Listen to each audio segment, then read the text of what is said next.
बिस्मिल्लाहिर्रहमानिर्रहीम वरहमतुल्लाहि वबरकातुहू। नाज़रीन, उम्मीद है आप बखैरियत होंगे और हमारी अपलोड की हुई वीडियो से वज़ाइफ और दम से इस्तिफ़ादा कर रहे होंगे। ये सिलसिला इंशाअल्लाह आपकी खिदमत में जारी रहेगा। तो नाज़रीन, आज हम इस वीडियो में बताने वाले हैं बहुत ही कीमती नुस्खा एलर्जी के लिए, खुजली और खुशक, ख़ारिश या फोड़े फिंसियाँ हों, जिस किस्म की भी ख़ारिश होगी इंशाअल्लाह अल्लाह के फ़ज़ल से मुकम्मल तौर पे आराम आ जाएगा। मज़ीद वीडियो देखने से पहले रिक्वेस्ट है, इस चैनल को सब्सक्राइब करें, बेल के आइकन पे भी क्लिक करें ताकि हमारी वीडियोस आप तक पहुंचती रहें। तो नाज़रीन, आइए बात करते हैं नुस्खे की, जो कि ख़ारिश के लिए बहुत ही ज़बरदस्त नुस्खा है, लाजवाब नुस्खा है, सादा सा, आसान, बाआसानी आप ख़ुद तैयार कर सकते हैं। किसी डॉक्टर और हकीम के पास भी आपको जाने की ज़रूरत नहीं है। तो मैं तरीका इस्तेमाल भी आपको बताऊँगा, लास्ट तक, आखिर तक वीडियो को देखें, हमारे साथ रहें। तो नाज़रीन, आइए बात करते हैं उस नुस्खे की।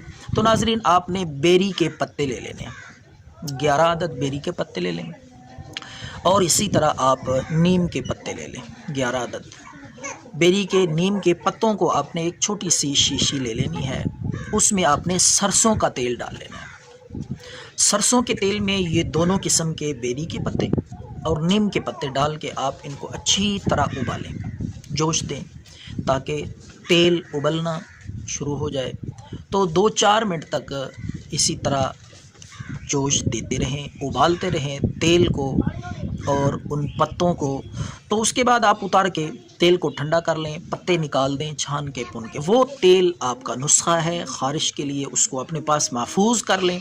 तो नाज़रीन, आपने रात को सोने से पहले बदन के, जिस्म के जिस हिस्से पे भी ख़ारिश है, खुजली है, एलर्जी है या फोड़े फिंसी हैं, जिस सूरत में भी होगी, अल्लाह के फ़ज़ल से ये नुस्खा आपको हैरान कर देगा और दोबारा ख़ारिश नहीं होगी। आपने रात को सोने से पहले रुई के साथ, काटन के साथ या उंगली की मदद से आप उस जगह पे वो तेल जो आपने गर्म किया हुआ है, उबाला हुआ है, जोश दिया हुआ है पत्ते डाल के, वो तेल आपने लगाना है। और ये बात भी याद रखें कि वो तेल आपने सर पे इस्तेमाल नहीं करना, कहीं ऐसा ना हो कि आपके बाल ही सारे जड़ जाएँ, गंजे हो जाएँ। तो वो तेल आपने ख़ारिश के लिए इस्तेमाल करना है। बदन के, जिस्म के जिस हिस्से पे ख़ारिश होगी तो चंद दिनों में इंशाअल्लाह ठीक हो जाएगी। ये इस्तेमाल करें, लगाएँ ये तेल, दुआओं में याद रखें।